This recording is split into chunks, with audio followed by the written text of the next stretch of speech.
하나님 말씀은 요한복음 7장 22절입니다. 모세가 너희에게 할례를 행하였으니 그러나 할례는 모세에게 난 것이 아니요 조상들에게서 난 것이라. 그러므로 너희가 안식일에도 사람에게 할례를 행하느니라. 아멘. 말씀 제목은 피상적인 신앙의 위험성 두 번째 시간을 갖도록 하겠습니다. 피상적인 신앙에서 벗어나라 그랬나요? 그 주제 제목으로 똑같은 제목으로 말씀 나누겠습니다. 네, 이제 지난주에 피상적인 신앙에서 어떻게 벗어날 수 있는가? 첫째는 피상적인 신앙의 위험성을 알아야 된다고 말씀드렸고요. 신앙의 출발은, 두 번째는 신앙의 출발은 하나님을 알고 사랑하는 하나님과 관계에 맞춰줘야 된다고 말씀드렸고, 셋째는 진리를 깨달아야 된다고 말씀드렸습니다. 네 번째로 하나님과의 지속적인 교제가 있어야 된다고 말씀드렸고요. 다섯 번째는 신앙의 본질이 회복되어야 됩니다. 신앙의 본질이 회복되어야 됩니다.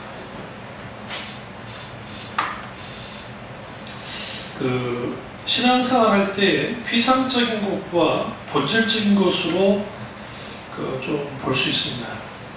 피상적인 것은 눈에 보이는 것, 의식과 형식입니다. 의식과 형식 자체는 문제되지 않아요. 왜냐하면 의식이라고 하는 컵이 있어야 본질이라고 하는 물이 담길 수 있기 때문에 그 자체는 무조건 나쁘다 할 수는 없습니다. 문제는 뭐냐면 피상적인 신앙에 빠지면 본질적인 것보다는 다른 것에 더 집착합니다. 이게 아주 큰 문제입니다. 실례로 예레미야 시대 이스라엘 백성들이 하나님 앞에 예배를 드릴 때에, 제사를 드릴 때에 그들은 형식에 집착했습니다. 의식에 집착했고 정작 주님이 원하는 제사를 드리진 않았습니다. 문제는 뭐냐면 형식과 의식을 잘하면 내가 신앙생활을 잘한다고 하는 자기 의에 빠지기 쉽기 때문에, 그렇게 되면 그들 속에 신앙의 본질이 없어도 여전히 자기들은 신앙생활을 잘한다고 생각하는 거예요. 그러니까 아무 문제 없다고 생각하는 거예요.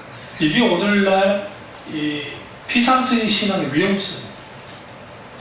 그러니까 목회자의 설교 속에서 혹은 목회자였다 그런 것 속에서 잘못된 것이 드러났으면 그걸 분별하고 그것을 이제 여러 가지 지혜롭게 이제 풀어나가면 괜찮은데, 말도 안 되는 이데올로기에 딱 빠져가지고 이데올로기적인 어떠한 소위 말하는 신앙 형태를 막 보이는 거예요. 제가 나치가 독일 나치가 히틀러가 나왔을 때에 나치당은 불과 얼마 안 됐어요. 극소수 정파였어요. 이라크 스타로 이제 연정을 해서 히틀러가 후에 총통까지 올라가는데, 그때 독일 루터교죠. 루터교 그리고 카톨릭 말할 거 없고 그들의 99%가 찬성했습니다. 그들 중에 극우에 빠져있는 소위 말하는 좋게 말하는 기독교인들, 그 사람들이 열렬한 추종자가 됐어요. 그리고 그들은 뭐 했느냐, 유태인을 낙살할 때 앞장섰던 사람들이 기독교인이 많습니다. 그 이유는 마틴 루터가 유대인들에 대해서 경멸했습니다. 그러니까 경멸했던 이유는 단순히 인종 차별하려고 그런 건 아니고, 15세기 당시, 16세기 당시 또 그 전에도 그렇지만 유대인들이 아주 악랄한 짓을 많이 했어요. 그러니까 그 사람들이 직업을 가질 수가 없으니까 아주 그냥 돈 버는데 작심하고 돈을 벌어들여요. 그러다 보니까 성경에서 금하고 있는 고리대금업까지 한 거예요. 그러니까 만약에 유대인들이 고리대금업이나 막 그런 거 하지 않았으면 그렇게까지 핍박받지 않았을 거예요. 그런데 그 유럽의 부의 상당수를 그들이 취업을 해요. 그러니까 분노한 거예요. 성경의 고리대금업을 뭘로 봐요? 하나님 앞에 크다는 죄로 보잖아요. 그러니까 이게 이제 쌓이고 쌓인 게 이제 독일의 히틀러가 유대인들을 몰살시킨 거죠. 거의 뭐 몰살시키다시피 했으니까. 말살을 시키려고 했죠. 그렇다고 뭐 유대인 전체가 그런 사람들은 아니었지만 어쨌든 극소수의 유대인들이 불을 정령하고 하니까 이제 그런 것들이 있었죠. 그때 앞장섰던 게 교회예요, 교회. 카톨릭 교회도 마찬가지예요. 교황도 앞장섰어요. 뭐 말은 아니라고 하는데 후에 실제로 후에 아닌 것 같이 했지만 사실은 카톨릭 교황도 묵인하에 사실 그런 일들이 벌어져 버렸습니다. 그러니까 그 신앙의 이데올로기가 다 깨어버리면 이데올로기에 의해서 신앙이 좌우될 수가 있어요. 그러니까 이게 연합이 되어가지고. 그러니까 우리가 하나님 앞에 기도할 때 내가 예를 들어 그죠? 기도할 때 내가 중심에 되어서 기도를 하면 하나님이 내 기도를 들어주셨냐 안 들어주셨냐 그러니까 응답했냐 안 했냐가 결정적이에요. 그 응답의 기준도 자기가 생각하는 예스가 돼야 돼요. 그러니까 자기가 원하는 게 이루어져야 응답이 되는 거예요. 그러나 기도는 철저하게 하나님의 음성을 듣는 것으로 시작된다 했잖아요. 대화이기 때문에 나의 것을 고백도 하지만 주님의 음성을 들어야죠. 그러면 그 주님의 음성을 들었을 때 하나님의 응답은 세 가지로 나타난다 했잖아요. 첫째는 yes, 그래 응답해준다, 응답해주시는 거. 두 번째는 wait, 기다리라는 거, 기다리라는 거. 세 번째는 뭐예요? no, 안 된다는 거예요. 그러니까 이 세 가지 다, 그러니까 우리는 어떤 하나님 앞에 기도하면 하나님의 응답은 100% 와요. 우리가 모를 뿐이지. 여기에 이제 적극적 사고방식이라고 하는 그 사상이 딱 들어오면 기도가 어떻게 바뀌어지냐면 내가 원하는 것을 이루는 수단으로서 기도가 되기 때문에 내 기도가 응답될 때까지 밀어붙이는 거예요. 소위 믿음이라는 것을 가지고. 그래서 그걸 잘 예화화되는 그 말씀, 예로 드는 설교 말씀이 뭐냐면 저 산을 들어 저 바다에 던진다. 겨자씨만한 믿음만 있어도 그것을 가지고 우리가 겨자씨만한 믿음만 있어도 우리가 하나님 앞에 응답해달라고 해서 기도하고 계속 부르짖고 기도하고 계속 밀고 나가면 하나님이 응답해 주신다는 거예요. 그러니까 기도의 응답의 상당 부분을 누가 가지고 가는 거예요? 우리 자신이. 종교적인 열심, 자기 의를 가지고. 이게 비상적인 신앙의 가장 독특한 특징이에요. 그러니까 비상적인 신앙을 갖고 있는 사람들은 그 시대의 사상, 잘못된 사상이 엉그러져 있고 또 하나 그 시대의 그 조류, 그러니까 그 시대의 좋게 말하면 오해의 물결, 좀 나쁘게 말하면 세상 풍조, 세상 쾌락, 그런 것들이 같이 엉켜져요. 엉켜지면 신앙의 수수전이 딱 사라지는 거예요. 그러니까 정치화된 기독교는 생명력을 잃어버리고 세속화된 기독교의 생명력을 잃어버려요. 그러니까 후에 마틴 루터가 왜 마틴 루터가 종교개혁을 잘했지만 반쪽짜리 종교개혁으로 끝났냐면 농민 반란을 일으켜요. 그래서 하도 지주들이 봉건 사회 속에 지도자가 하도 누르니까 그대로 밀고 일어났어요. 그러니까 그때 그 농민들이 적어도 루터가 그들 편에 서줄 줄 알았어요. 근데 루터가 농민 편에 서지 않고 그러니까 이제 영주들 편에 서버렸단 말이에요. 영주들 편에 서니까 그 영주들이 그들을 거의 뭐 그냥 피해지라고 했죠. 그것 때문에 그 종교개혁도 많이 이탈해요. 많은 사람들이 이탈해요. 그런 배경을 갖고 있어요. 근데 현실적인 이유도 있겠지만 그게 이제 한계예요. 그러니까 우리가 서기에 나오는 인물이든 어떤 사람이든 모든 사람 다 한계를 갖고 있어요. 자기 한계들. 그런 게 있으니까 무조건 뭐 비판할 것까지는 없지만 그래도 불구하고 한계도 있었다는 거죠. 그래서 우리가 이거죠. 독립운동가들 중에 기독교인이 많았고 또 민족을 위해서 목숨을 붙이는 분들이 많았기 때문에 이게 옳은 거예요. 그런데 한 가지 아셔야 되는 게 예수님 당시 예수님의 제자들의 분포를 보시면 선로 땅이 요즘으로 말하는 우리나라처럼 독립운동가들도 들어있었단 말이에요. 썰린 시몬, 이 사람들은 썰로파는 어떻게 하는 사람이면 그 품에 가슴에다가 칼을 집어넣고 다녔어요. 그래서 아무나 죽이는 게 아니라 로마 제국에 빌붙여서 하는 사람들을 암살했어요. 그 인물 중에 하나가 바나바일 것이다 라고 보는데, 어쨌든 그런 일을 했는데 그들 중에 셀로딘 시몬이나 적어도 두세 명 정도는 기를 거라고 보는데, 보세요.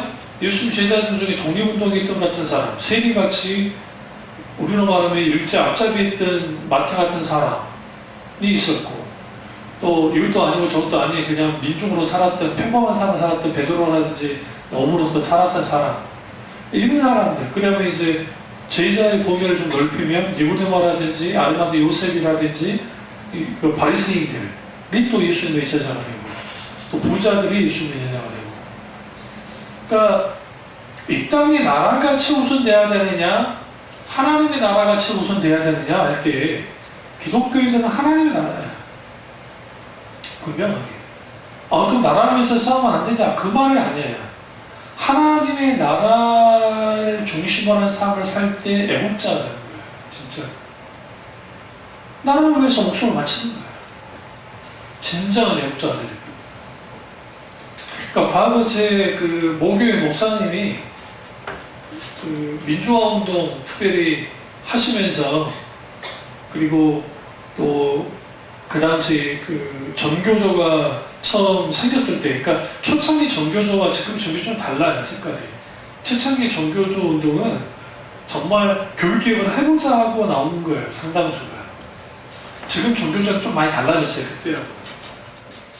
근데 그 주일 낮에 설교를 하시는데 뭐라고 하냐면, 먼저 그의 나라와 그의 의를 구하라, 그리하면 이 모든 것을 더하시리라 하면서 갑자기 그의 나라를 이 땅의 나라, 대한민국이라고 설교를 해버리는 거예요. 제가 믿지도 않아요. 제가 고등학생 때 했는데. 그걸 제가 친구들한테 그랬죠.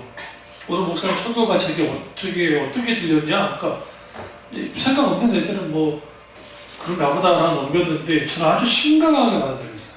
아니다라고 생각했어요. 그러니까 예수님이 말했던 먼저 그의 나라는 그분의 나라, 하나님의 나라예요. 먼저 하나님의 나라와 하나님의 그분의 의를 구호하는 거죠. 근데 어떻게 이 땅의 나라가 될 수 있어요?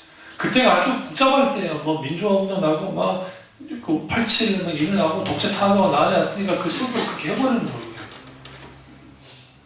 아마 우리 원로 목사님, 지금 원로 목사님이시니까 기억도 못하실 거예요. 저는 그게 뚜렷하게 이게 아니라고 생각했습니다. 그 설명은 아니라고 생각했어요. 그러니까 나라를 위해서 뭔가 하는 것은 옳다고 생각하지만 그 설교는 원장지 않다. 왜? 본문이 그렇게 아니니까. 예수님께서 소위 말하는 그 식민지 상태에 있는 이스라엘에게 오셨잖아요. 그리고 주님의 사역을 하셨어요. 근데 그 예수님의 제자들의 활동을 보세요. 그들은 다 이스라엘이라는 나라를 사랑했던 사람들이에요. 그럼에도 불구하고 그들에게서 최우선되는 것은 하나님 그분의 뜻이었어요. 그분의 일. 그러니까 여기서 좀 조심스럽지만 기독 신앙의 입장에서 너무 지나친 좌파라고 하는 것도 문제고 우파라는 것도 문제예요. 예수 믿는 사람은 균형이 있어요. 분명하게. 그리고 말로서가 아니라 행동으로서 보여줘야 돼요. 뭐를요? 나라 사랑함을. 그러나 내가 비록 이 나라 이 민족에서 태어났고 목숨 걸어서 이 나라를 지켜야 돼요. 분명하게. 그럼에도 불구하고 예수 믿는 사람들이 이 나라가 영원한 나라가 아니에요. 우리의 본향은 천국에 있기 때문에 하나님 나라와 하나님 나라의 의를 구해야 됩니다. 이게 아주 중요해요. 그러니까 소위 사상, 잘못된 생각, 가치관에 딱 빠져. 그러니까 이게 소위 신앙과 결합되어지면 이걸 일종의 뭐라고 그래요? 참 말도 안 되는 형태의 좌파, 극좌든 극우든 그 형태의 것을 보여줘 버려요. 그러니까 한쪽은 지나치게 너무 열어요. 인권이라고 하는 소위 그런 것을 가지고 성경에서 말하는 수많은 죄들을 다 그냥 그러니까 다 풀어버린단 말이에요. 이들이 자체 목사라는 사람들이. 또 한쪽은 지나치게 이데올로기에 빠져가지고 그 반공 이데올로기 자체는 뭐라 하겠어요. 그런데 이제 여기서 극단으로 가는 거예요. 마치 미국이 그 신종국가인 것처럼, 미국이 선인 것처럼. 미국이 선인가요? 청교도의 나라이긴 하지만 청교도 정신으로 만들어졌지만 그들은 이제 이미 세속화의 선두주자예요. 솔직히 말하면. 그러니까 어떤 나라가 우리를 구해주지 못해요. 하나님께서 아직 함께 하셔야죠. 하나님의 놀라운 역사하심 함께 있어야죠. 이스라엘이 이집트를 의지하거나 혹은 이게 북방민족을 의지했을 때 하나님이 그들을 어떻게 했어요? 붙여버렸죠. 그러니까 제대로 된 기독교인이라고 한다면 지금은 미국을 의지할 것도 아니고, 그렇다 중국을 의지할 것도 아니고, 일본을 의지할 것도 아니고, 어떤 나라를 의지할 것도 아니고, 하나님 그분만을 의지하고 나아가게 해야 되고, 유정자들을 위해서 기도를 해야죠. 충분히. 요즘 나라가 이제 뒤숭숭하니까 제가 이런 소리를 하는 건데, 그러니까 과거 구국기도 하셨던 분들이 참 많았는데 나라를 너무 사랑하니까, 그러니까 정말 눈물로 기도해야 돼요. 이 땅에서 전쟁이 일어나지 않게 해달라고 기도해야 되고, 그리고 위정자들이 실수하지 않도록 도와달라고, 지혜 달라고, 하나님의 뜻 가운데서 함께 해달라고 충분히 민족과 나라를 위해서 충분히 눈물 잡고 기도하면 균형을 잡죠. 그러나 어떠한 것보다 우선돼야 될 것은 살아서 역사하신 하나님의 기독교이라고 합니다. 어떤 것도 우선될 게 없어요. 그러니까 사도 바울이 길리기아 다소 출신이지만 로마 제국안에서 어쨌든 살았고, 그러나 그에게 가장 최우선될 것은 하나님의 나라였고, 결국은 하나님의 나라가 이 땅에 바로 세워져야 돼요. 그러면 하나님 나라의 정체성, 하나님 나라의 놀라운 은혜가 있게 되어지면 그 구성원인 그리스도인들이 진정한 하나님 나라 백성이 되어지면 이 나라 인민족이 반석에 서는 것은 당연한 거예요.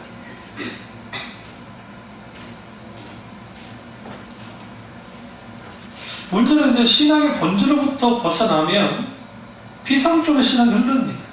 이사야 48장 1절 보면 만군의 여호와이신 이스라엘 하나님을 의지하면서 성실치 아니하고 우러움이 없이, 하나님을 의지하지도 않고 성실하지도 않고 우러움도 없어요. 그들이 하나님을 의지한다고 말하면서, 그러니까 성실하지도 않아요. 우럽지도 않아요. 우리도 이럴 수 있어요. 피상적인 신앙은 필연적으로 자기 중심적인 신앙을 갖습니다. 신앙생활의 모든 것이 자기 중심으로 움직여져야 돼요. 심지어 하나님이라 할지라도 하나님이 내가 원하는 것을 해주셔야 된다고 생각합니다. 이게 한국교회에 너무 많이 보여 있어요. 기도하다 보면 달라는 기도는 주기차게 하나님 이거 주십시오, 저거 주십시오, 이게 역사해 주십시오, 저거 역사해 주십시오 하지만 정작 하나님의 음성을 듣지 않는다고요. 하나님이 뭘 원하시는지, 내 말이 너희 안에 가면, 너희가 내 안에 가면 무엇인지 구하라 그러면 이루리라 라고 말씀하죠. 온통 구하라 그러면 이루리라에만 집중해요. 근데 성경이 뭐라고 해요? 내 말이 너희 안에 거하면이 굉장히 중요해요. 하나님의 말씀이, 하나님의 약속이 우리 안에 거할 때 내가 너희 안에 거하고, 그때 우리의 계획과 생각과 어떠한 이 모든 것 뜻이 내려지고 하나님의 뜻과 하나님의 계획, 나를 향한 계획을 알게 되고, 그것을 가지고 하나님 앞에 기도하고 나아갈 때 하나님의 때가 되는 하나님의 역사하신다는 거예요. 그게 이룬다는 말씀이에요. 근데 그게 단순히 이거죠. 말씀이 있는데 그 하나님 말씀 붙들고 그걸 내 말씀만 시키고 기도했더니 그 말씀 실제로 이루어졌다고. 역사가 나타났다고. 그러니까 내가 그 말씀을 붙잡았기 때문에 그 말씀의 역사가 내 속에 일어났다. 그러니까 우리도 그 어떤 하나님 말씀을 붙잡아서 그 말씀을 이루어주도록 합시다. 이 말은 반은 맞고 반은 틀려요. 반은 맞다는 말은 뭐냐면 하나님 말씀 붙들 때 하나님의 놀라운 역사가 있는 것은 분명하니까요. 근데 그 뉘앙스는 뭐였냐면 그 어떤 식의 말이냐면 이게 일종의 그거예요. 내가 원하는 말씀을 탁 붙드는 거예요. 그러니까 그 말씀을 탁 붙들어서 붙든 그 말씀이 나의 말씀대로 기도하고 그 말씀을 붙들고 이제 내가 계속 내 마음속에 체화시키고 그 말씀을 가지고 막 믿음의 담대함을 선포하면서 나아가면 그 말씀이 이루어진다는 거죠. 소위 큐티를 많이 해가지고 큐티하는 속에서 자기가 깨달아 알게 된 말씀이 속에 들어와서 그 속에 들어온 말씀을 가지고 내가 붙들었더니 하나님의 놀라운 역사들이 나타나다는 거예요.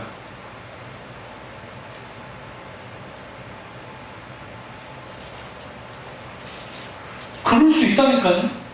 그런 역사가 없다는 게 아니라 있을 수 있는데 문제는 뭐냐면 자칫 잘못하면 말씀을 수단으로 여길 수 있는 아주 큰 위험성이 가지고 있어요. 자칫 잘못하면.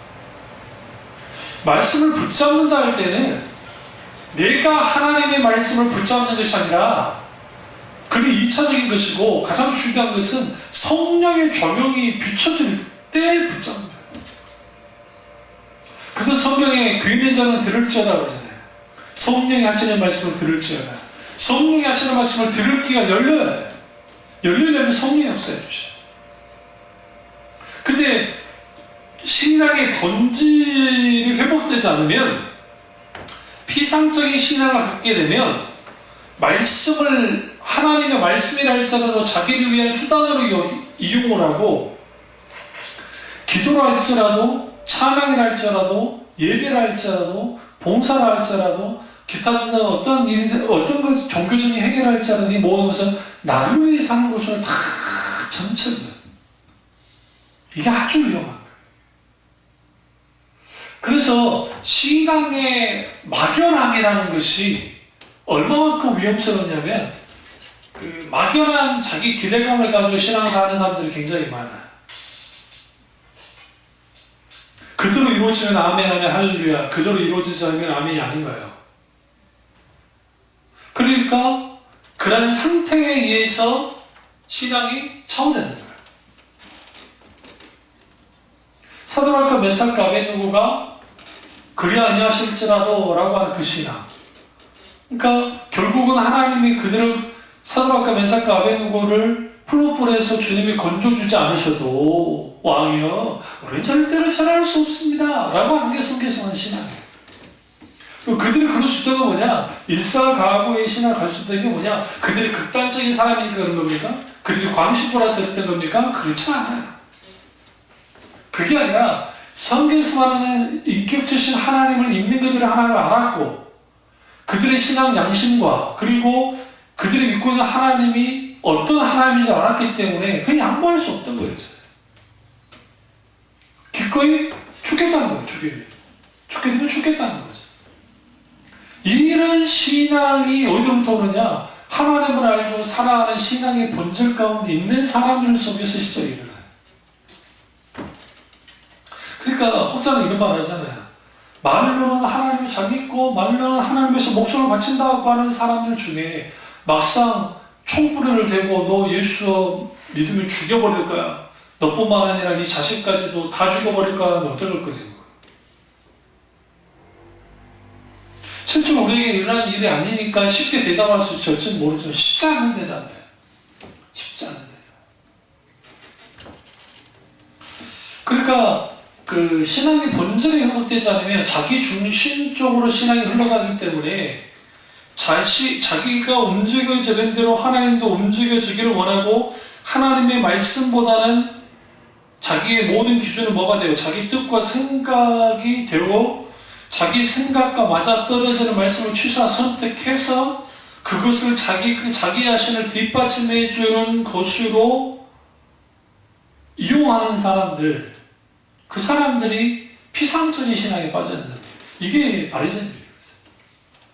바리새인들은 코르반 하이라고 하는 고르반이라고 우리 성경에 있는데 고르반 하나님께 올림받아졌다. 근데 우리 언제 하느냐? 부모를 공경해야 되는데 부모를 공경하기 싫어요. 그러니까 내가 코르반 하래, 내가 하나님께 올려지는 봉사하는 일을 내가 하고 있기 때문에 나는 공양을 못하겠습니다라고 하는 거예요. 이게 바리새인들이 했던, 예수님 당시 바리새인들이 했던 행동들이에요. 그러니까 자기들에게 유일이 아니라 유리하다고 여기는 것들을 다 가지고 와가지고 그걸 가지고 뭐 하느냐?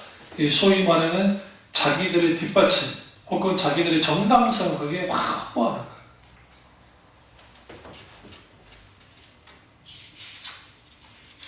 그러니까 자기를 부인하고 세상 사랑을 내려놓고 좋은 길을 걷기보다는 세상과 자기 욕망을 그대로 가지고 넓은 길로 가기를 원하고, 십자가를 지고 좁은 길을 예수님이 걸어갔던 그 길을 따르기를 원치 않게 되었어요. 더 문제는 세상과 호흡하기를 원한다는 거예요. 세상과 발맞추기 원하고, 그러니까 세상과 호흡하고 세상과 발맞추면서 신앙생활해요. 근데 그게 종교생활을 하는 거예요. 그러니까 구별이 되지 않죠. 구별이 되지 않아요. 안타까운 것은 뭐냐면, 그러다 보니까 아주 많은 부분에 있어서 세속화가 일어나요.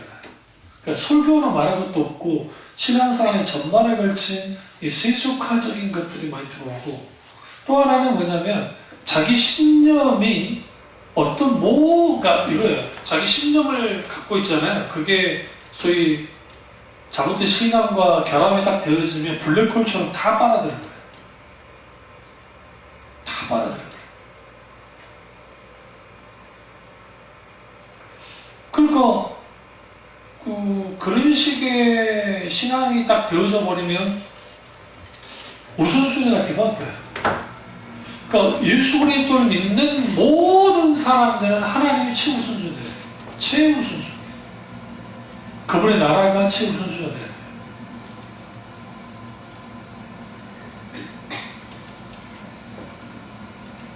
그게 안 되니까 문제죠. 그러니까 이런 사람들 있죠. 전도를 절대 강요로 두고 전도해야만 된다면서 막 강조하는 분들이 있어요. 이걸 지상 과학적으로 두고, 물론 지상 대명령이 마태복음 28장에 나오니까 그럴 수 있는데, 문제가 뭐냐면 전도만 하면 끝나버려.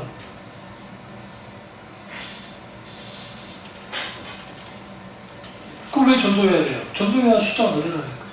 전도해야 뭐가 어쨌든 되니까. 그런 자칫 잘못하면 신앙의 균형을 깨워버리는, 그러니까 어떤 하나를 지나쳐 강조해요. 과거에 방언역풍이 있을 때 방언. 그러니까 거기에 일어나는, 그러니까 어떤 교회가 마치 그것 때문에 엄청난 크게 부모를 했고 이런 했다 하면서 과대에 생산해서 방언만 받으면 다 되는 거잖아요. 근데 사람들은 놀라운 게 그 시대에 한때 인기를 끄는 것처럼, 유행을 따라오는 것처럼 그런 신앙 유형들을 따라가요. 그러니까 신앙 유행들이 만들어져요. 그 유행들이 만들어지면 그 유행을 선도했던 사람들이 이익을 많이 봐요. 그리고 이제 중간에 들어온 사람들은 그 단물만 다 뺏기는 것이죠. 이건 아주 어리석은 소위 말하는 그런 신앙생활을 하는데, 이게 피상적인 신앙생활을 하는 사람들에게 분별력이 없기 때문에 그런 일들을 쉽게 해요. 그러니까 피상적인 신앙을 가진 교인들은 그들의 종교생활이 세상과 구별된 것을 별로 좋아하지 않습니다. 함께 하기를 원해요. 함께. 이야기. 좀 이상하지 않으세요? 연예인들은 왜 그렇게 기독교인이 많을까요? 생각보다 가수들 중에 기독교인이 많아요. 생각보다. 장로부터 시작해서 집사님, 장로님, 집사님, 권사님, 아주 권장할만 합니다만은, 근데 왜 그들이 가장 세속 문화에 딱 앞장서 있는 사람들이잖아요. 세상 문화에.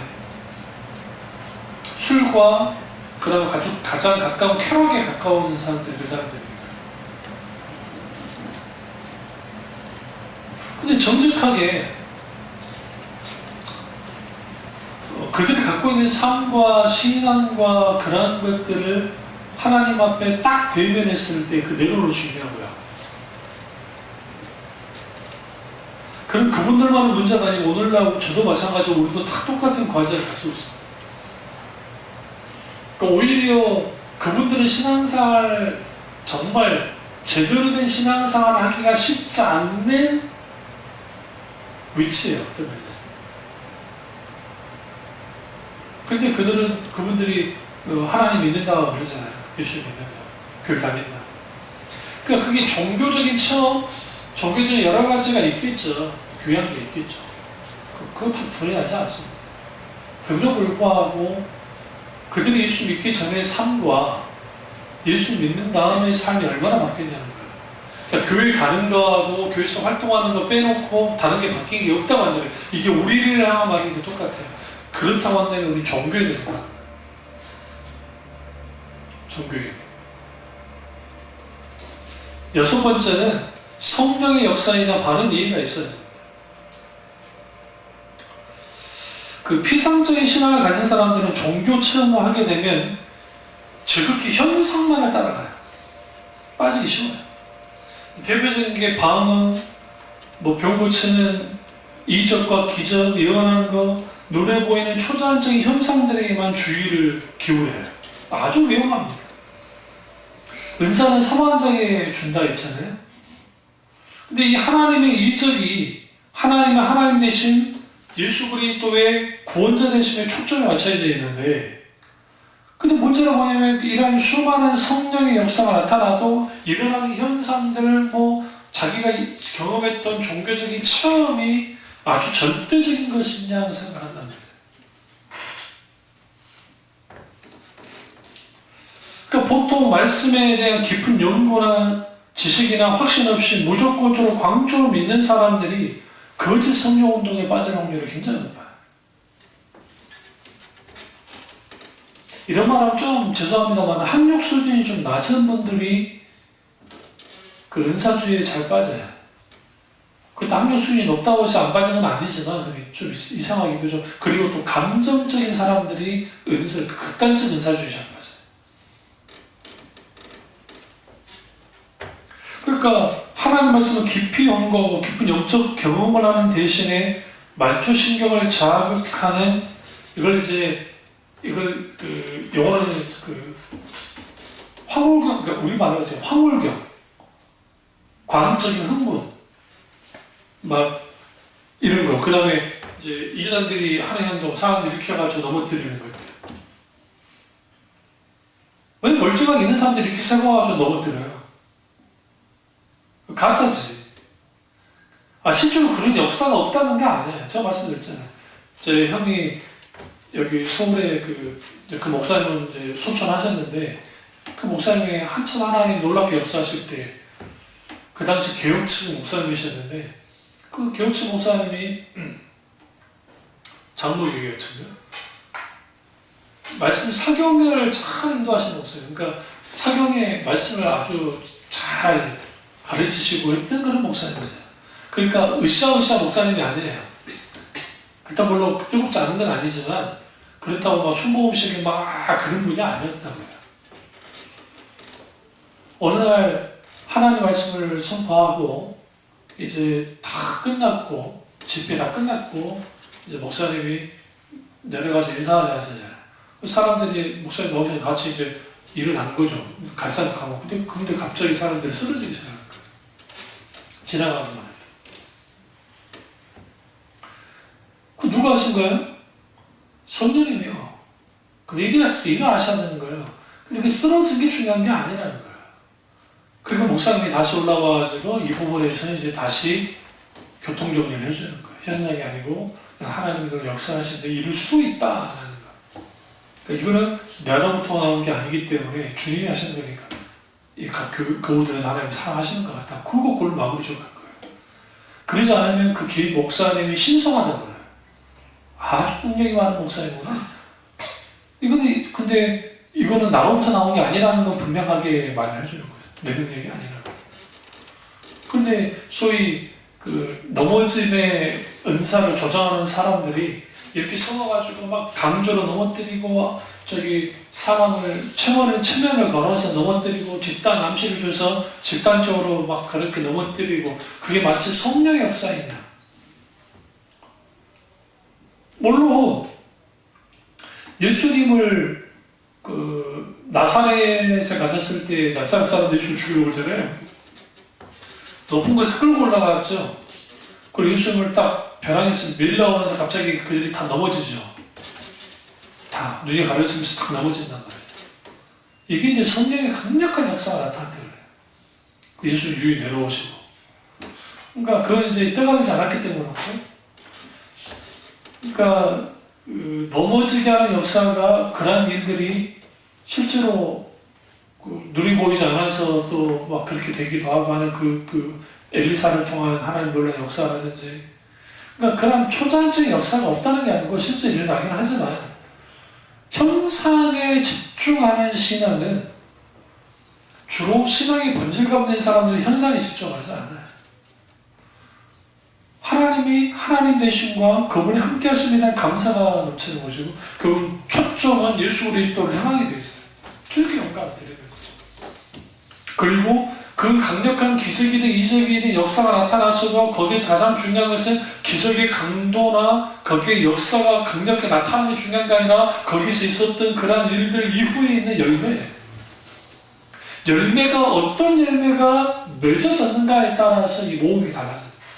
그러니까 예수님이 한탄했던 게 회역한 세대에 내가 언제까지 너에게 기적과 이적을 보여줘야 되냐 말씀하시죠. 요나의 표적밖에는 보여줄 게 없다고 말씀하시죠. 그 이유가 뭐냐면 폐역한 세대가 기적을 요구한다. 그 왜 그들이 폐역해졌어요? 신앙을 피상적으로 신앙생활했단 말이에요. 피상적으로 신앙할 의식과 형식만을 중심으로 신앙생활하고 자기 중심성이 내려지지 않고 자기 중심적으로 모든 것을 해나가기 시작했단 말이에요. 신앙의 본질로부터 벗어났고 실제로 진리를 깨닫는 것도 없고 성령의 역사에 대한 바른 이해도 없고 그러니까 그러한 사람들이 잡다한 그 여러 신앙관계를 가지고 끌어모아가지고 자기 신앙이 하나가 딱 되는 거예요. 그러니까 이 목사님 설교, 저 목사님 설교, 유명한 목사님들 설교 가르친 그런 것들을 취사 선택해갖고 자기 신앙이 되는 거예요. 성경이 뭐라고 하느냐가 아주 중요합니다. 그런 거예요.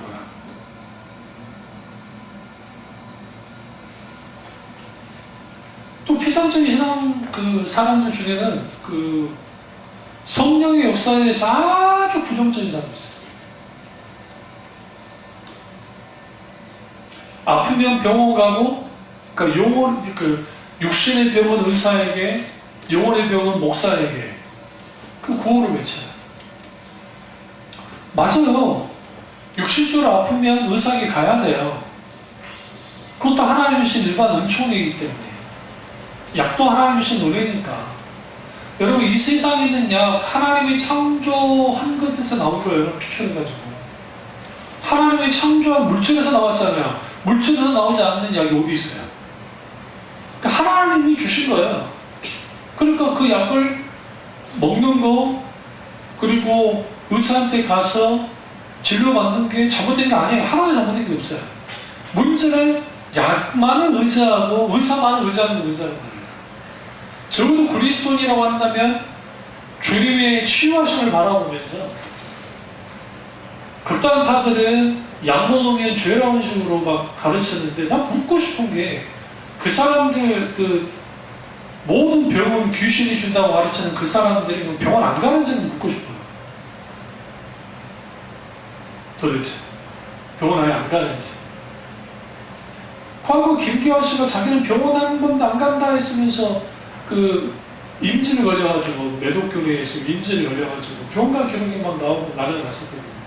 그게 왜 그러냐면 그 사람 이상한 짓 해서가 아니라 이걸로 막 피 가르다가 여기에 이제 그 옮은 거예요. 귀기.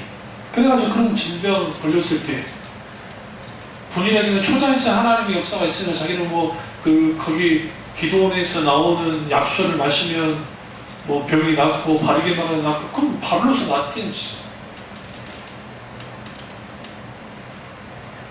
근데 왜 사람들이 그렇게 호락할까요? 그러니까 형상만 쫓는 신앙을 갖고 있는 사람 그렇게 되고, 아예 기적에는 없는 것처럼 믿는 사람들. 그러니까 참 묻고 싶은 게, 그런 계통에 있는 목사들이 신방을 왜 가는 거야? 외국 신방. 야, 위로만 해주려고. 생각보다 많아요. 안 나을 걸 알면서도 기도해요. 얼마나 믿음이 좋은지. 나을 걸 믿고 기도하는 게 아니라 안 나을 걸 믿고 기도한다고요.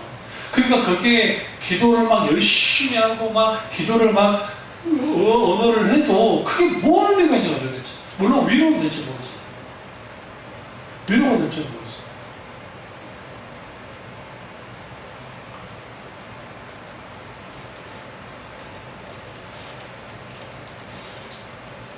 또 그런 사람들은 성경시대에는 그런 역사가 나타났을지 모르지만 오늘날은 없다고 하는 은사 중조론자들은 그 성경적이지 않아요. 오늘날도 여전히 하나님 역사하고 있어요. 그럼 그 사람들 반문하고 기도하면 닿냐? 그거 아니지 않냐? 그거 맞아요. 치유는 하나님의 주권에 달려있어요. 그러니까 우리의 기도의 정도에 따라서 뭐 누구의 뭐 정성에 따라 달라지는 게 아니에요. 신뢰가 그거잖아요. 히스기야가 차라리 그때 죽을 게 의뢰했다는 거예요.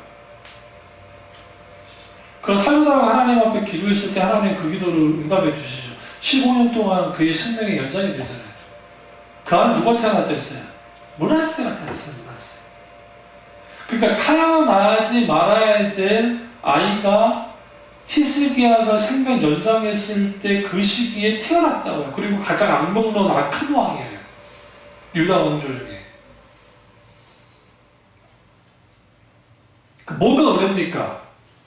병고침을 당했을 때는 그게 은혜긴 한데, 살아난 게 은혜긴 하지만, 그러나 그걸 더 들이다 보니까 태어나지 말아야 될 므낫세가 태어나고 성전에 있는 그 곡간이가 털려버리잖아요. 아수르에서 아주 불행한 일이 벌어지잖아요. 악한 왕이 나오면서. 그러니까 우리는 우리의 관점에서 어떤 기도의 역사, 뭐 기적의 기적, 이적, 뭐 어떤 역사들 하는데 조심해야 될 게, 신앙생활 하면서 간증거리만 찾는 사람도 있어요. 내가 간증거리가 있는 신앙생활 하고 싶다. 간증. 아주 간증거리가 넘치면 좋죠. 근데 그 간증거리가 왜 넘쳐요? 일상 삶의 현장 속에서, 삶 속에서 아주 사소하지만 경험되어지는 하나님, 그게 말씀을 통해서든 찬양 가운데 기도이든 삶을 통해서든 어떤 것을 통해서든 그렇게 누리면서 살아가는 사람들과 소위 간증거리 기도일 때는 뭐가 됐더라,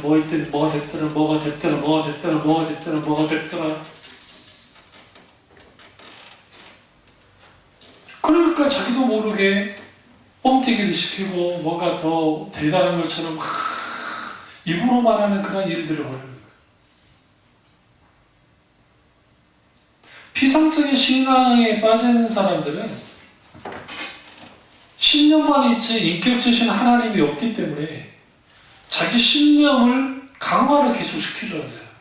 자기 신념을 계속 강화를 시켜줘야 되니까 눈에 보이는 현상, 아니면 어떤 그런 것들이 있기를 원하는 거예요. 그렇게 돼야 자기 신앙이 유지되기 때문에 그것을 적절히 잘 채워주는 목사가 유로가 목사인 거예요. 그들에게서. 그러니까 잘 생각해 보세요. 금요일날, 오늘 금요일인데 그 금요일쯤 되면 금요일날 기도회를 할 때, 그러니까 감정 몰입을 시킬 수 있도록 거기에 막 기도를 시켜주고 막 그 인위적으로 조장을 해서 막 기도할 수 있는 분위기를 만들어서 막 한단 말이에요. 그 분위기에 휩쓸려서 막 기도하면서 거기에서 막 랄랄랄 하면서 막 한다고 예를 가정합시다. 그래서 거기에 성령의 역사가 전혀 없다는 게 아닙니다. 주는 그 속에서도 역사하시니까. 그럼에도 불구하고 인위적인 조종을 해서 내 감정이 막 끌어오르고 거기에 울고 불고 내 마음에 막 시원함을 느끼고 그런 게 있었다고 해서 그게 진짜 은혜 받은 겁니까? 그게? 정신 건강에 있어서는 그런 거 없는 거보다 낫겠죠.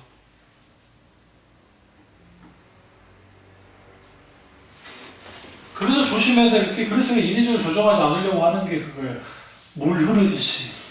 성령의 역사도 위에서 밑으로 물이 흐르듯이 자연스럽게 흘러내려가도록 해야 되고, 하나님 말씀도 물 흐르듯이. 그렇게 되어져야 인위적인 개입이나 인위적인 그런 것이 없어져야 그게 성령의 역사인 거예요. 물론 성령의 역사하시는 분이 민감하게 성령께 반응해야 돼요.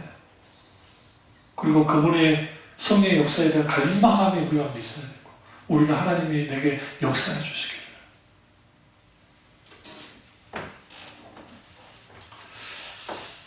마지막 7번째는 성경에서 말하는 믿음을 바로 알아야 됩니다. 믿다 할 때에 창세기 15장 6절에 나오는데, 아브라함이 하나님의 믿음에 의로 여기셨더라라고 하는데, 그때 이 믿다라는 게 히브리어로 아만이라는 단어예요. 그 어근은 견고하고 믿을 수 있고 확실하고 진실된 것을 의미합니다. 담대함을 가지고 받아줄 수 있는 것. 근데 이 아만이 어디부터 나왔느냐? 그 어근이 아멘이에요. 아멘. 그러니까 믿음과 그 아만이라는 히브리어가 믿는다는 뜻인데, 그 뜻과 아멘이 이 어근의 수율이에요. 이걸 뭘 의미하느냐? 구약에서 말하는 믿음은, 하나님을 믿는다는 것은 하나님을 전적으로 신뢰하고 확신하는 것을 의미해요.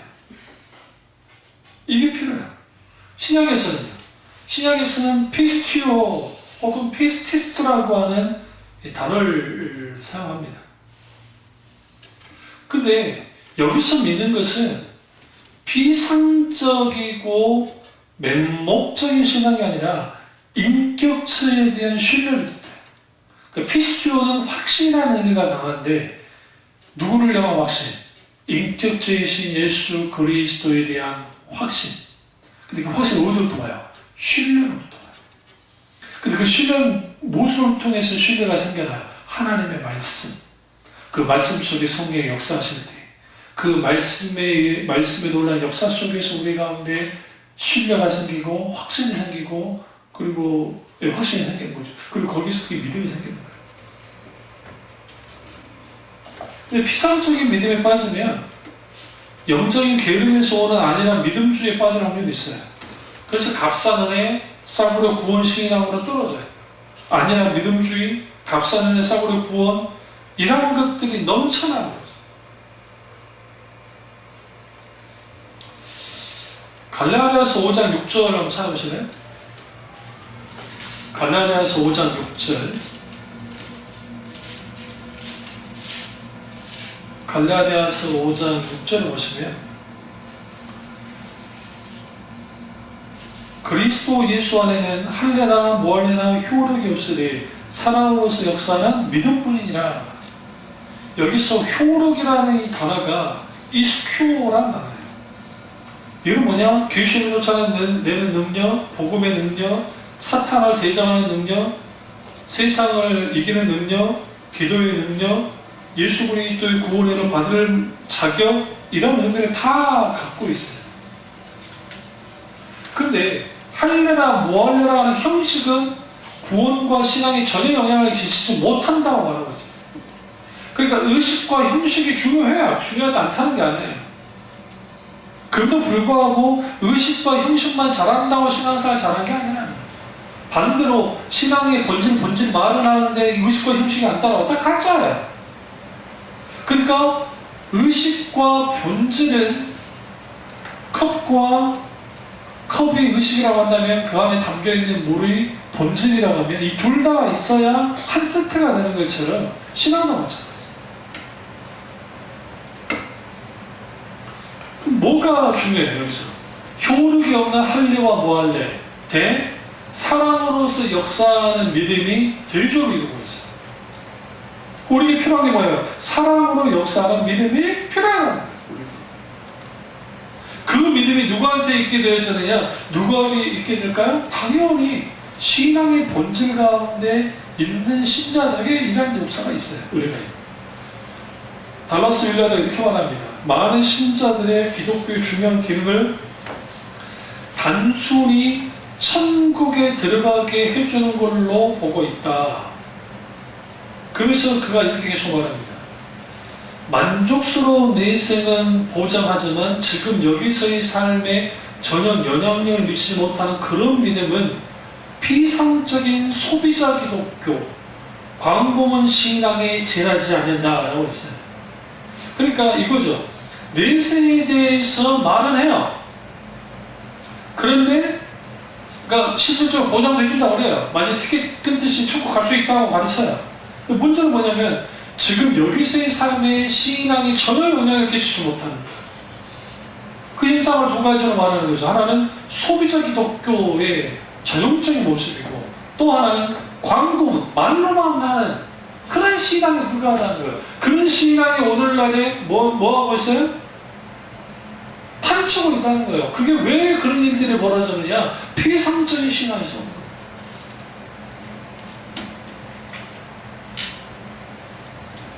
그래서 저랑 여러분은 조심해야 돼요. 피상적인 신앙에 빠지지 않고. 어떤 사람은 자신의 행복을 추구하기 위해서 하나님을 믿고 어떤 사람은 자아 성취를 위해서 하나님을 믿는 사람이 있어요. 교회 다니는 사람. 저 예수 믿는다고 하는 사람들. 어떤 사람은 마음의 평안과 행복을 신앙생활하는 사람이 있어요. 여기에만 머물러 버리면 다 피상적인 신앙으로 생명 없는 신앙으로 끝나버려요. 처음부터 우리가 뭐 하나님의 영광을 위해서 그분의 목적을 위해서 살기 위해서 믿지 않으니까 만약 그렇다면 그 사람은 중생한 그리스도인이죠. 그건 아니니까. 그러나 적어도 신앙생활을 해나가면서 우리 뭐 해야 돼요? 인격 대신 하나님을 알아가고 사랑하고 하나님의 영광을 드리는 삶으로 바뀌어져요. 그래야 피상적인 신앙으로부터 벗어나게 되고 거기로부터 살아있는 신앙을 갖게 됩니다. 그럼 왜 제가 2주에 걸쳐서 이것을 강조를 하느냐? 오늘날의 신앙이 너무나 많은 경우에 피상적인 신앙에 묶여 있어서 그러다 보니까 정말 그 속에 생명이 넘치는 그러한 신앙의 말 그대로 그 역사 그리고 그 열매들이 나타나지 않는 그게 오늘 우리일 수 있습니다. 이 사실을 깨닫고 피상적인 신앙으로부터 벗어나는 저와 여러분 되시기를 주님의 이름으로 축원합니다. 기도하겠습니다. 기도하실 때 오늘